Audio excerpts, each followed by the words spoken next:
Second year students, last time हमारी बात हुई थी IUPAC नेमिंग के हवाले से।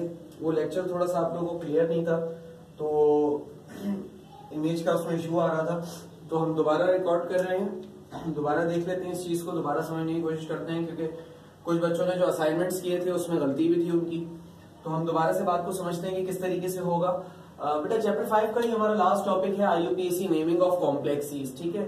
तो इसके कुछ रूल्स और रेगुलेशंस हैं जिनको फॉलो करते हुए हम नाम लिखते हैं। अच्छा, सबसे पहले आपको जनरल फॉर्मूला अपने जहन में रखना है। ये जनरल फॉर्मूला है ABCD। अच्छा, ये जो मैंने वेरिएबल्स दिए ना ABCD, ये वेरिएबल्स फिक्स नहीं है, मतलब ये एक मैंने एग्जाम्पल के तौर पर लिख लिया आपके सामने। इन A की जगह पे भी कोई भी एलिमेंट हो सकता है, B की जगह पे भी कोई भी एलिमेंट हो सकता है, C की जगह पे भी कोई भी एलिमेंट हो सकता है, और D की जगह पर भी कोई भी एलिमेंट हो सकता है, ठीक है।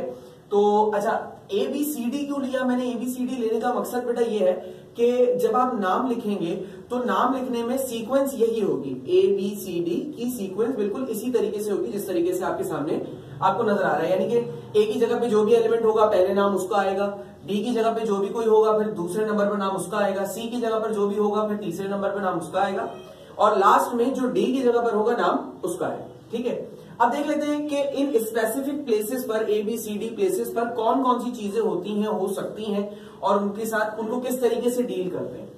तो सबसे पहले जो हमारे पास A प्लेस है, A प्लेस पर जो भी चीज होगी वो पॉजिटिवली चार्ज होगी। याद रहे कि जो भी चीज होगी A की प्लेस पर वो पॉजिटिवली चार्ज होगी, और उसके लास्ट में IUM आता होगा, जैसे कि सोडियम, पोटेशियम, मैग्नीशियम, ठीक है। तो जो भी चीज A की जगह पर आपको नजर आएगी वो हमेशा पॉजिटिवली चार्ज होगी। दूसरे नंबर पर आ जाते हैं, B है। अच्छा, B लिगेंड होगा, ठीक है, लिगेंड होगा B। लिगेंड आपको समझाया जा चुका है। अब लिगेंड दो तरह के हैं हमारे पास यहाँ पर नॉर्मली, एक न्यूट्रल और एक नेगेटिव लिगेंड और न्यूट्रल लिगेंड। तो दो तरह के लिगेंड्स होते हैं, नेगेटिव और न्यूट्रल, और वो यहाँ पर B की जगह पर हो सकते हैं। उनमें से कोई भी हो सकता है, कोई सा भी लिगेंड हो सकता है, ये बात आपको याद रखनी है। अच्छा, अब मैंने कुछ एग्जाम्पल के तौर पे लिख दिया कि कुछ नेगेटिव लिगेंड्स हैं, fluoro, chloro, bromo, nitro, cyano, DMG, dimethyl, glyoximo, और SCN, थायोसाइनो। इसी तरीके से कुछ न्यूट्रल लिगेंड हैं, अमाइन, वाटर को एक्ो कहते हैं, CO को कार्बोक्साइल कहते हैं, और EN को इथाइलिन डायमाइन कहते हैं। अच्छा, क्या सिर्फ यही है लिगेंड्स? नहीं, ये मोस्ट कॉमनली यूज लिगेंड्स हैं। कोई और लिगेंड भी हो सकता है, लेकिन ये मोस्ट कॉमनली यूज लिगेंड्स है। जैसे OH हो सकता है, हाइड्रोक्सो। तो इस तरह के और भी लिगेंड्स पॉसिबल हैं, लेकिन ये मोस्ट कॉमनली है, तो कम से कम इनको याद रखें। अच्छा, एक और चीज अगर आपने गौर की हो तो यहां पर जनरल फॉर्मूला में B के नीचे N लिखा हुआ है। N का मतलब कोई भी नंबर होगा, तो वो नंबर क्या हो सकते हैं? 2, 3, 4, 5, 6, 7, 8, 9, 10, कुछ भी नंबर हो सकते हैं। तो उनको भी तो हम कहते हैं ना, जब हमने ऑर्गेनिक की IUPAC नेमिंग भी की हुई है, उसके अंदर भी हम पहले काउंटिंग बताते हैं कि अगर कहीं पर हमारे पास फॉर एग्जांपल मिथाइल अगर 4 जगह आया हुआ है तो हम उस 4 जगह को इंडिकेट करने के लिए टेट्रा मिथाइल कहते थे। तो वैसे यहां पर भी होता है कि लिगेंड मल्टी मॉलिक्यूलर भी हो सकते हैं, यानी कि एक जरूरी नहीं है कि हमेशा लिगेंड एक ही मॉलिक्यूल हो, बल्कि एक से ज्यादा तादाद में भी हो सकते हैं। तो हमें उनकी तादाद ही बतानी पड़ती है। अब तादाद क्या है? 2, 3, 4 एंड सो ऑन।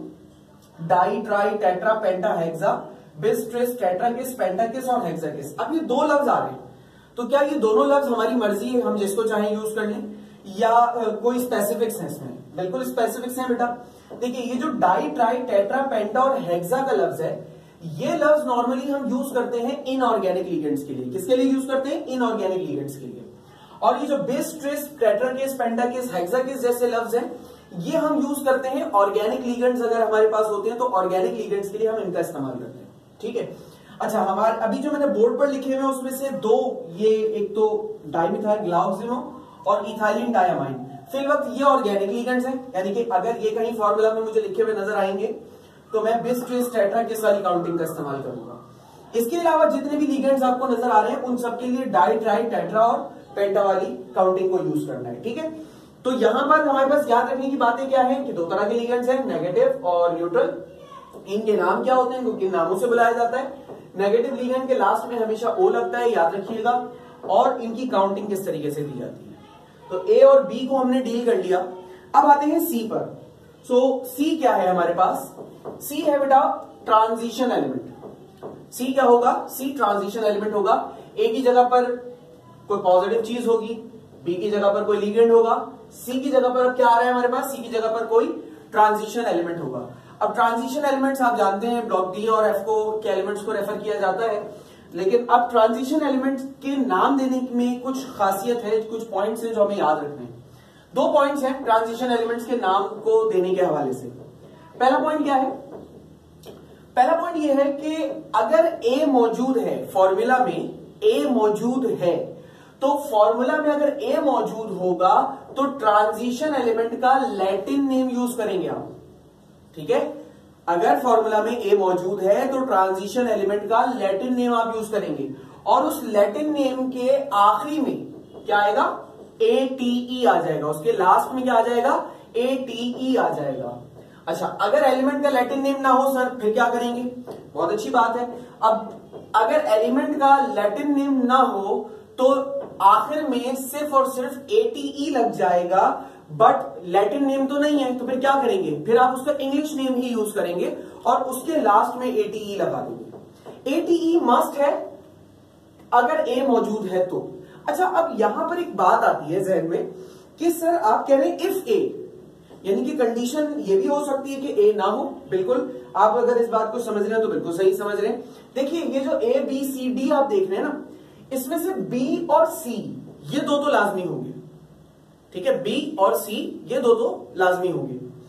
अलबत्ता A और D जरूरी नहीं है कि हो, यानी फॉर्मूला ABC भी हो सकता है, फॉर्मूला BCD भी हो सकता है, और फॉर्मूला ABCD चारों में भी हो सकता है, मतलब चारों मौजूद हो तब भी हो सकता है। लेकिन ये नेसेसरी नहीं है कि ये चारों ही होंगे तो फॉर्मूला कंप्लीट होगा।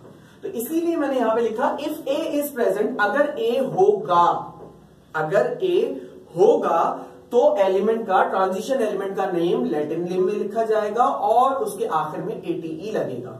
और अगर ट्रांजिशन एलिमेंट का लैटिन नेम नहीं है और ए भी मौजूद है तो सिर्फ उसके लास्ट में ATE लगेगा और कुछ नहीं, ठीक है। दूसरा पॉइंट क्या कह रहा है सी ट्रांजिशन एलिमेंट के हवाले से कि oxidation number of element is written just after the name of transition element. Oxidation number लिखा जाएगा ट्रांजिशन एलिमेंट के बाद। अच्छा, ऑक्सीडेशन नंबर क्या होता है बेटा, ऑक्सीडेशन नंबर वो चार्ज की वैल्यू है जो एलिमेंट के ऊपर लिखी हुई होती है, जैसे 2, 3, 4, 5 एंड सो ऑन, जो भी नंबर चार्ज की वैल्यू लिखी हुई होती है वो ऑक्सीडेशन नंबर होता है। अब हमें चार्ज पॉजिटिव है या नेगेटिव हम फॉर्मूला में ये तो नहीं बताते, क्योंकि ये अंडरस्टूड होता है कि नॉर्मली जो ट्रांजिशन एलिमेंट होते हैं वो इलेक्ट्रोपॉजिटिव होते हैं, तो वो जो पॉजिटिवली ही चार्ज एक्वायर करते हैं, पॉजिटिव चार्ज ही एक्वायर करते हैं, इसलिए ये बात तो फिक्स हो गई। हम सिर्फ रोमन नंबर में उस चार्ज का मैग्नीट्यूड बताते हैं कि आइदर चार्ज 1 है, 2 है, 3 है, 4 है एंड सो ऑन, ठीक है। तो अच्छा, किस तरीके से लिखा जाएगा ऑक्सीडेशन नंबर, यानी कि चार्ज नंबर, कि जो भी एलिमेंट का चार्ज होगा, ट्रांजिशन एलिमेंट का जो भी चार्ज होगा, उस चार्ज की वैल्यू उस ट्रांजिशन एलिमेंट के नाम के बिल्कुल बाद एक राउंड ब्रैकेट में रोमन नंबर्स में आप लिखेंगे, ठीक है। फिर आ जाते हैं डी पर। अच्छा, डी की जगह पर क्या होगा, डी की जगह पे कोई भी नेगेटिव सब्सटेंस हो सकता है, जैसे कुछ एग्जाम्पल मैंने दी हुई है, sulphate, nitrate, phosphate, carbonate, chloro, bromo, कोई भी क्लोरेट, ब्रोमेट, कुछ भी हो सकता है, ठीक है। तो डी की जगह पर कोई भी नेगेटिव चीज होगी, ठीक है। अब बातों को, ये जो 4 चीजें हमने पढ़ी IUPAC नेम की, इसकी थोड़ी सी प्रैक्टिस करते हैं, यानी कि इन रूल्स को अप्लाई करने की कोशिश करते हैं जो अभी तक हमने पढ़ ली है। तो रूल्स को अगर हम अप्लाई करने जाएं तो रूल्स अप्लाई करने के सिलसिले में अब यहां पर मेरे पास 2 फॉर्मूलाज हैं, ठीक है, इनके मैं नाम लिखना चाह रहा हूं। अच्छा देखिए, फॉर्मूला लिखने के लिए, फॉर्मूला का नाम देने के लिए जरूरी है कि आपको उसमें ट्रांजिशन एलिमेंट के चार्ज का पता होना चाहिए। अगर ट्रांजिशन एलिमेंट का चार्ज आपको नहीं पता तो आप फॉर्मूला का नाम नहीं दे सकते, मतलब जो भी आपके सामने फॉर्मूला होगा आप उसका नाम नहीं दे सकते। अब क्या चार्ज हमें पेपर में गिवन होगा? नहीं, ऐसा नहीं है। चार्ज आपको पेपर में किसी भी चीज का नहीं बताया जाएगा, चार्ज आपको खुद आइडेंटिफाई करना पड़ेगा। अब कैसे करेंगे? देखिए, मुझे अब ये जो मेरा फॉर्मूला है, पहले इस पे गौर करते हैं, पहले इसमें ये मालूम करते हैं कि कौन ए है, कौन बी है, कौन सी है, कौन डी है। अगर यहां जनरल फॉर्मूला पे गौर करें तो स्क्वायर ब्रैकेट के लेफ्ट साइड पर ए है, राइट साइड पर डी। स्क्वायर ब्रैकेट के अंदर जो राउंड ब्रैकेट के अंदर होगा वो बी होगा और जो राउंड ब्रैकेट के बगैर होगा वो सी होगा, ठीक है। तो आप जरा यहां देखते हैं, इस फॉर्मूला में स्क्वायर ब्रैकेट के लेफ्ट साइड पर मुझे के नजर आ रहा है, तो इसका मतलब ये जो के है ये ए। स्क्वायर ब्रैकेट के अंदर जो राउंड ब्रैकेट होगा वो हमेशा बी होगा, और राउंड ब्रैकेट के बाहर जो होगा वो सी होगा।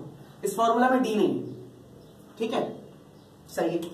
इसी तरीके से इधर देखिए, इधर स्क्वायर ब्रैकेट के लेफ्ट साइड पर है तो ए है, राउंड ब्रैकेट मौजूद है तो बी है, और राउंड ब्रैकेट के बाहर है तो सी। तो ये तीन चीजें आ गई हमारे पास, ए बी सी। दोनों ही फॉर्मूलाज में सिर्फ ए बी सी है, डी नहीं है किसी में, सही।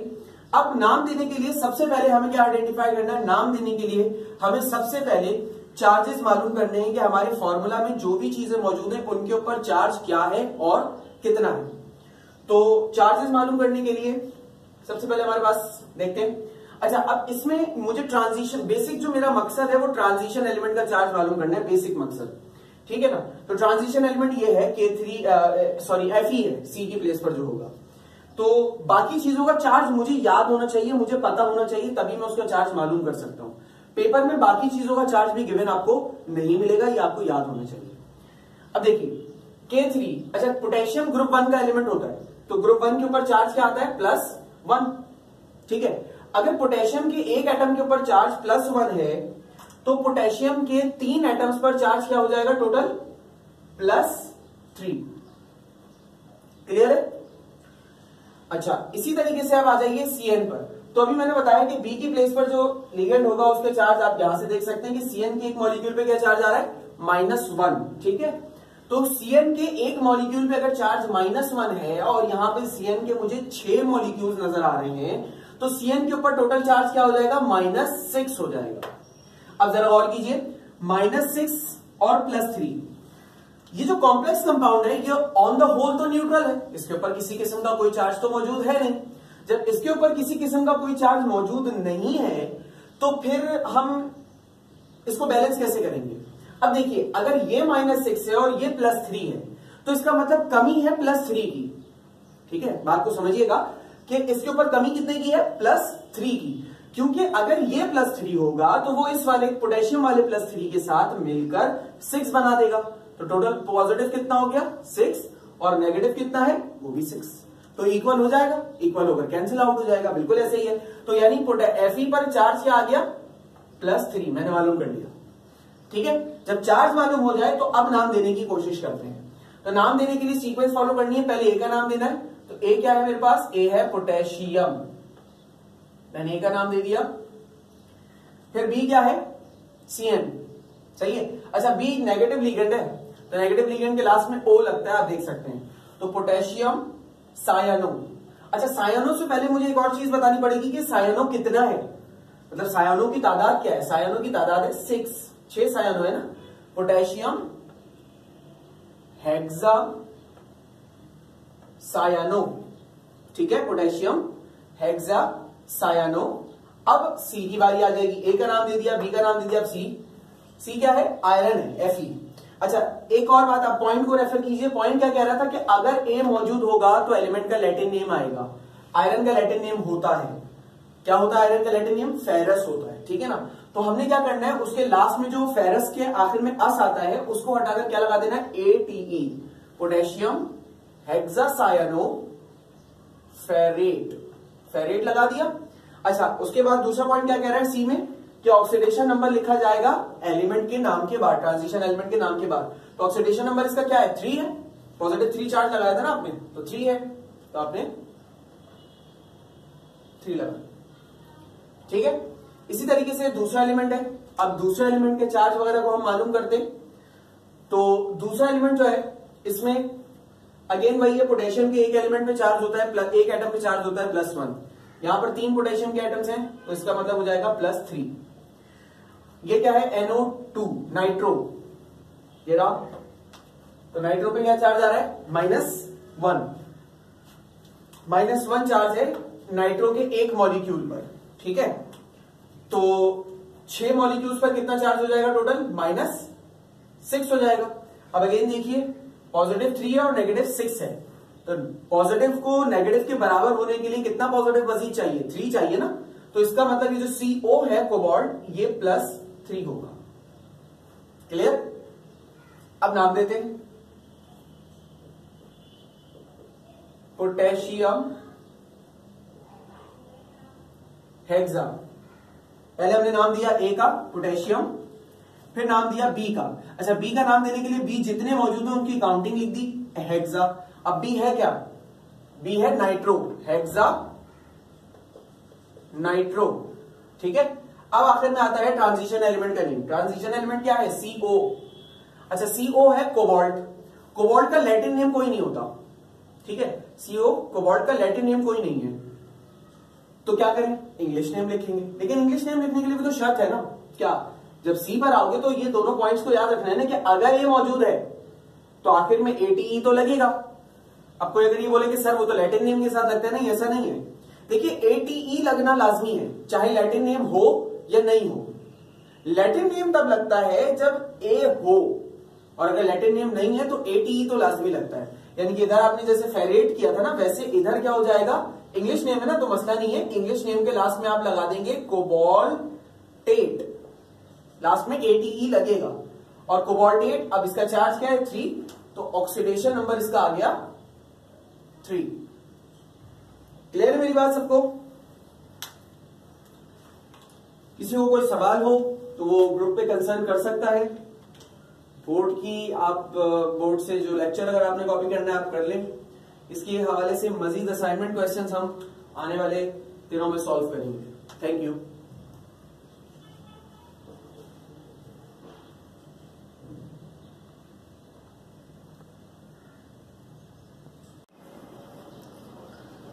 सेकेंडरी स्टूडेंट्स, आज हम बात करने जा रहे हैं मजीद कुछ IUPAC नेमिंग के हवाले से। इससे पिछले लेक्चर में हमने इसके रूल्स और रेगुलेशंस को पढ़ा था कि किस तरीके से कॉम्प्लेक्स कंपाउंड्स के नेम्स हम ग्रांट करते हैं। हमारे पास पेपर में सवाल आता है कि हमें एक फार्मूला दिया हुआ होता है, इस तरह से कॉम्प्लेक्स फार्मूलाज दिए हुए होते हैं और हमसे कहा जाता है कि इन कंपाउंड्स के नाम लिखें। तो रूल्स तो आपको खैर पिछली क्लास में ही, पिछले लेक्चर में ही बता दिए गए थे। आप देख लेते हैं कि कुछ प्रैक्टिस क्वेश्चन हैं, कुछ नाम लेके देखते हैं कुछ कंपाउंड्स को, और फिर मजीद आपकी प्रैक्टिस हो जाएगी। तो रूल्स याद रखने हैं आपको, रूल्स के अकॉर्डिंग ही नाम देंगे। सबसे पहले आपने फाइंड करना होगा कि इस कंपाउंड में, इस फॉर्मूला में कौन A है, कौन B है, कौन C है। तो NH4A है क्योंकि ये स्क्वायर ब्रैकेट के लेफ्ट साइड पर है। स्क्वायर ब्रैकेट के लेफ्ट साइड पर जो होगा वो A होगा। स्क्वायर ब्रैकेट के अंदर जो राउंड ब्रैकेट्स में लिखा हुआ होगा वो B होगा। ये ट्रांजिशन एलिमेंट होगा C, और इस तरफ D होता है जो कि इस फॉर्मूला में नहीं है। ठीक है। अच्छा, अब जब नाम आप देना शुरू करेंगे ना, तो नाम देने की सीक्वेंस कुछ ऐसी ही होगी कि पहले A का नाम आएगा, फिर B के, फिर C के, इस तरीके से। ठीक है। तो ये जो ABCD के कोड्स मैंने रखे हुए हैं, ये इसीलिए रखे हुए हैं ताकि आपको नाम देने की सीक्वेंस का अच्छे से अंदाजा रहे कि आपको किस तरीके से, किस पैटर्न पे नाम देने हैं। ठीक है ना। तो ये पहला है, इसमें A क्या है? अमोनियम। ठीक है ना, अमोनियम, अमोनियम। A का नाम आ गया अमोनियम। ठीक है। अब B का नाम देना है, तो B का नाम देने के लिए B दो है हमारे पास। देखो, SCN भी है और NH3 भी है। तो हम पहले NH3 का नाम दें या पहले SCN का नाम दें? तो बेटा देखें, जब भी कैटायनिक या एनायनिक कॉम्प्लेक्स होता है ना, तो हमेशा नेगेटिव लिगेंड का नाम पहले आता है और न्यूट्रल लिगेंड का नाम उसके बाद आता है। ठीक है बेटा, तो नेगेटिव लिगेंड का नाम पहले आता है और न्यूट्रल लिगेंड का नाम उसके बाद आता है। देखिए, अब इन दोनों लिगेंड्स में से लिस्ट मैं आप लोगों को बता देता हूँ। अच्छा, पिछला जो बेसिक मैंने लेक्चर दिया था उसमें भी कुछ लिगेंड्स की मैंने लिस्ट बनाई हुई थी, नेगेटिव और न्यूट्रल की। ये जो दो लिगेंड्स हैं SCN और एक ये NCS, ये थोड़ा सा आपके लिए नया है जो मैंने शायद पिछली लिस्ट में आपको नहीं बताया। तो SCN कहलाता है बेटा थायोसायानेटो। थायोसायानेटो, इसके ऊपर चार्ज होता है -1। और NCS होता है बेटा आइसोथायोसायानेटो, इसके ऊपर भी चार्ज होता है -1। ठीक है ना। तो जो नेगेटिव लिगेंड्स होते हैं उनके लास्ट में O लगता है सबके नाम में ना, तो इसलिए मैंने थायोसायानेटो लिखा है O, और इधर भी थायोसायानेटो O लिखा है। ठीक है ना। तो तो पहले नेगेटिव लिगेंड का नाम फिर न्यूट्रल लिगेंड का नाम। देखो HCl नेगेटिव लिगेंड होता है जिस पर चार्ज होता है -1। अमोनियम जो है वो न्यूट्रल लिगेंड होता है, इस पर चार्ज होता है 0। तो पहले हमें इसका नाम लिखना होगा HCl का, अमोनियम टेट्रा, इसकी काउंटिंग भी बताएंगे, टेट्रा थायोसायानेटो। अच्छा अब ये अमाइन कितने हैं, 2 है ना, di amine tetra thiocyanato di amine. अब आखिर में मेटल एटम का नाम आएगा क्रोमियम। अच्छा क्रोमियम के साथ देखो एक चीज और भी है, जब ट्रांजिशन एलिमेंट का नाम लिखते हैं तो 2 पॉइंट्स हमने ध्यान में रखने होते हैं। पहला कि अगर फॉर्मूला में ए मौजूद है तो हम मेटल एटम के लास्ट में, ट्रांजिशन मेटल एटम के लास्ट में एक तो उसका लैटिन नेम लिखते हैं और दूसरा उसके आखिर में ATE लगाते हैं। अच्छा क्रोमियम का लैटिन नेम नहीं होता, सही है ना, तो क्रोमियम का लैटिन नेम नहीं है तो हम इसका इंग्लिश नेम ही लिखेंगे क्रोमेट। ये क्रोमेट लिख दिया हमने। इसके बाद इसके राउंड ब्रैकेट में इसके हमने चार्ज भी बताना होता है ना कि क्रोमेट के ऊपर चार्ज क्या है। तो देखो चार्ज मालूम करने का तरीका क्या है, ओवरऑल कंपाउंड जो है हमारे पास न्यूट्रल है, इस ओवरऑल इस पूरे कंपाउंड के ऊपर कोई चार्ज नहीं है, ठीक है ना। तो अब हमें इसके ऊपर चार्ज लगाना है। अब कैसे लगाओगे, देखो HCl का चार्ज मुझे पता है भाई -1 होता है। देखो लिगेंड्स के चार्ज आपको याद करने होंगे, ठीक है ना, लिगेंड्स के चार्ज आप याद कर लेना।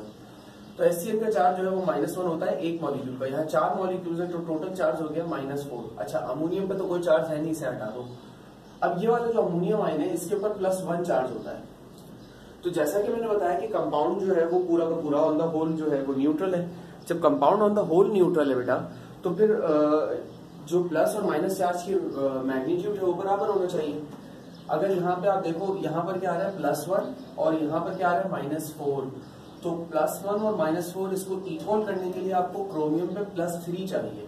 +3 +1 कितना हो जाएगा, +4 -4 इक्वल हो गया। तो इसलिए क्रोमियम पे चार्ज है 3। अच्छा चार्ज का ना मैग्नीट्यूड लिखते हैं सिर्फ 3, 2, 1, 4 जो भी है, चार्ज का साइन नहीं लिखते क्योंकि ये अंडरस्टूड है कि मेटल है तो इलेक्ट्रोपॉजिटिव ही होगा, ठीक है। अब आ जाते हैं दूसरे फॉर्मूला की तरफ, दूसरे का नाम देखते हैं। तो दूसरे के नाम में सबसे पहले आपको अगेन वही फैसला करना है कि इसमें से कौन A है, कौन B है, कौन C है, कौन D है।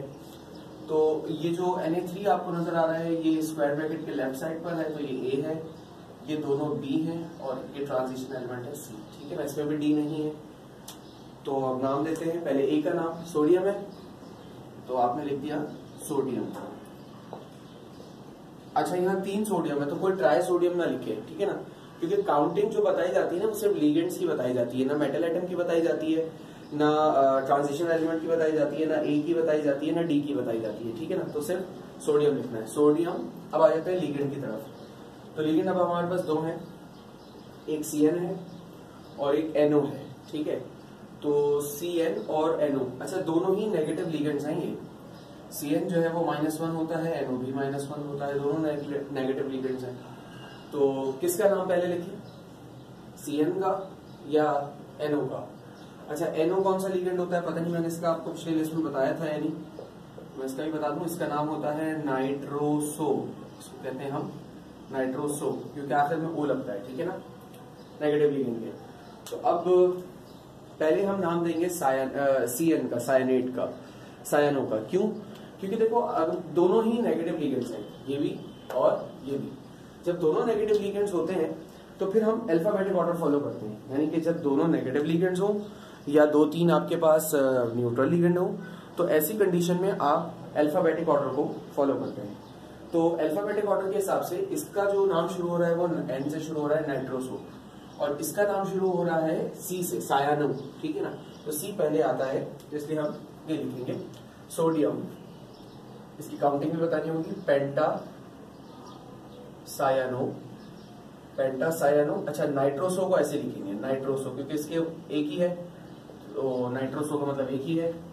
अच्छा अब इसका जो नाम आएगा आयरन का। अच्छा आयरन नहीं लिखना, आयरन क्यों नहीं लिखना इसका नाम, आयरन इसलिए नहीं लिखना बेटा क्योंकि देखो मैंने बताया था ना कि ट्रांजिशन एलिमेंट के नाम में 2 शर्तें होती हैं, एक तो उसका ऑक्सीडेशन नंबर बताना होता है, नहीं चार्ज बताना होता है, दूसरा अगर A है फॉर्मूला में मौजूद तो ट्रांजिशन एलिमेंट के नेम के लास्ट में ATE लगता है, सही है, और लैटिन नेम इस्तेमाल होता है। तो आयरन इस्तेमाल नहीं कर सकते आप इसे कहेंगे ferret.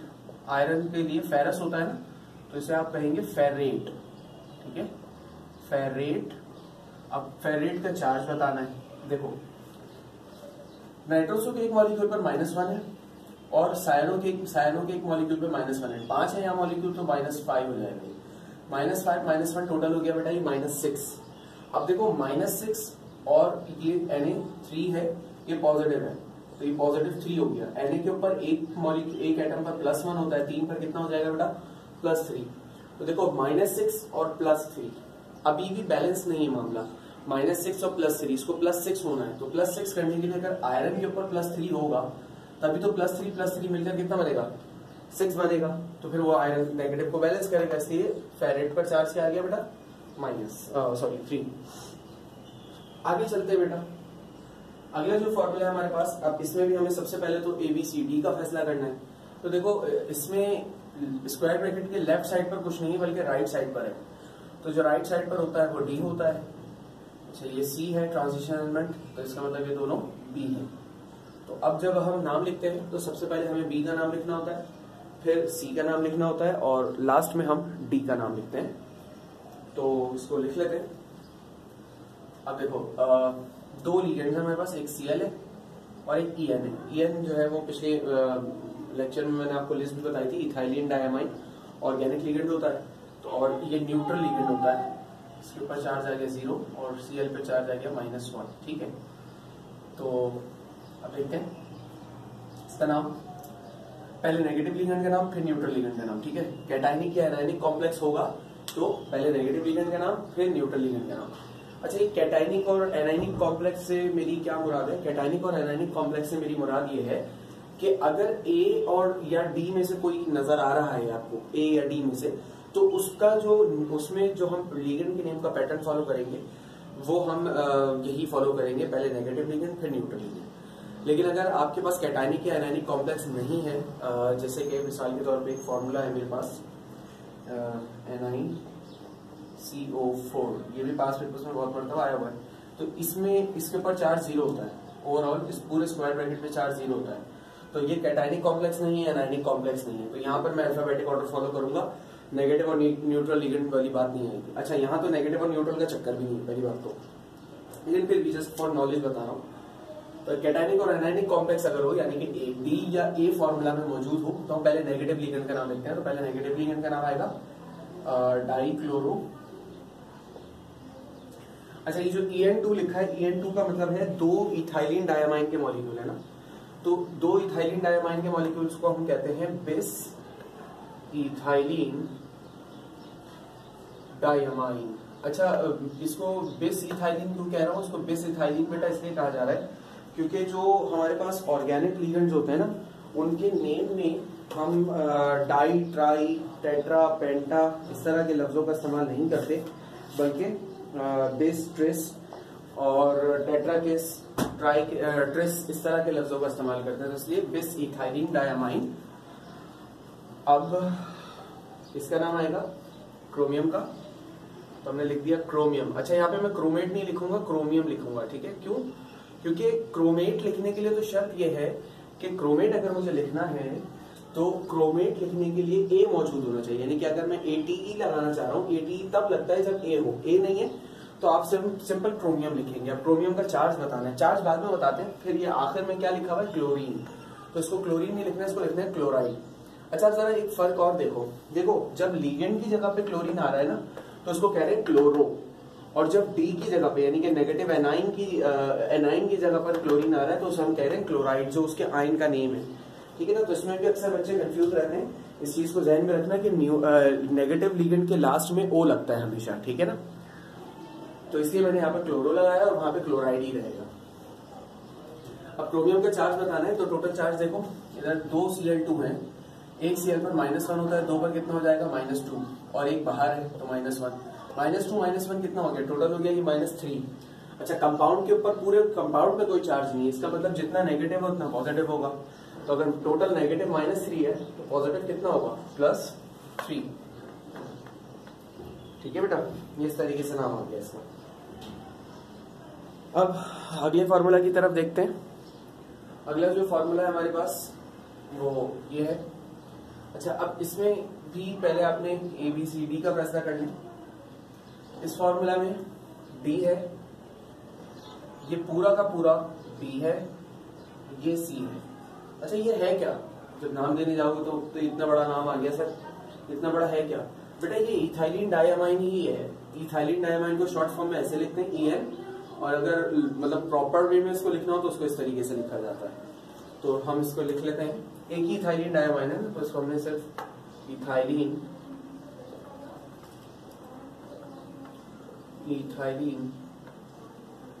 Diamine cobalt chloride, cobalt, अच्छा कोबाल्ट के साथ ब्रैकेट और लास्ट में क्लोराइड, कोबाल्ट क्लोराइड। अच्छा, क्लोराइड 3 है, लेकिन आपने ट्राई क्लोराइड नहीं लिखना, सिर्फ क्लोराइड लिखना है। अब मुझे कोबाल्ट का चार्ज बताना है। इस पर तो कोई चार्ज नहीं है, बाहर वाले क्लोरीन पर -1 होगा, एक पर, टोटल 3 है, तो ये टोटल हो जाएगा कितना? -3, तो -3। अब पूरे कंपाउंड पे कोई चार्ज नहीं है, तो प्लस कितना होना चाहिए? प्लस भी 3 होना चाहिए, तो कोबाल्ट पे क्या चार्ज आ गया? 3। ठीक है बेटा, लास्ट में आ जाते हैं, आखिरी फॉर्मूला को देख लेते हैं। इसमें फैसला करते हैं पहले कि ABCD का। देखो, स्क्वायर ब्रैकेट के लेफ्ट साइड पे लिखा है, तो इसका मतलब A है, ये दोनों B है, ये C है। ठीक है, तो ये चल रहा है मामला। अब देख लेते हैं, पहले नाम A का आएगा, अमोनियम। ठीक है, अब B के नाम आएंगे। अच्छा, B पे एक आपके पास नेगेटिव लिगेंड है और एक आपके पास न्यूट्रल लिगेंड है, अमोनियम। अब पहले नेगेटिव लिगेंड का नाम, ये पहले न्यूट्रल लिगेंड का नाम, पहले नेगेटिव लिगेंड का नाम, फिर न्यूट्रल लिगेंड का नाम, अगर A या D है तो। ठीक है, तो पहले मैंने इसका नाम लिखना है, कितने हैं? टेट्रा आइजो थायो सायानेटो, ये हो गया आइजो थायो सायानेटो। फिर डायमाइन, 2 अमोनिया है, डायमाइन, और लास्ट में क्रोमेट लगेगा। क्रोमेट क्यों लगा रहा हूं अब की बार? क्रोमेट बेटा इसलिए लगा रहा हूं, देखो A है, A होगा तो ट्रांजिशन एलिमेंट का एक तो नेम लैटिन नेम में लिखा जाएगा और दूसरा उसके लास्ट में ATE लगेगा। ठीक है ना। क्रोमेट का चार्ज देख लेते हैं, तो इसके ऊपर NCS के ऊपर एक मॉलिक्यूल पे चार्ज -1 है, 4 पर -4 हो जाएगा, इस पर +1, तो +1 और -4 बैलेंस करने के लिए ये कितना होना चाहिए? +3 होना चाहिए, तो क्रोमेट 3 हो गया। ठीक है स्टूडेंट्स, तो इसको देख लें, नोट कर लें, बाकी बात आपसे अगले लेक्चर में की जाएगी। Thank you.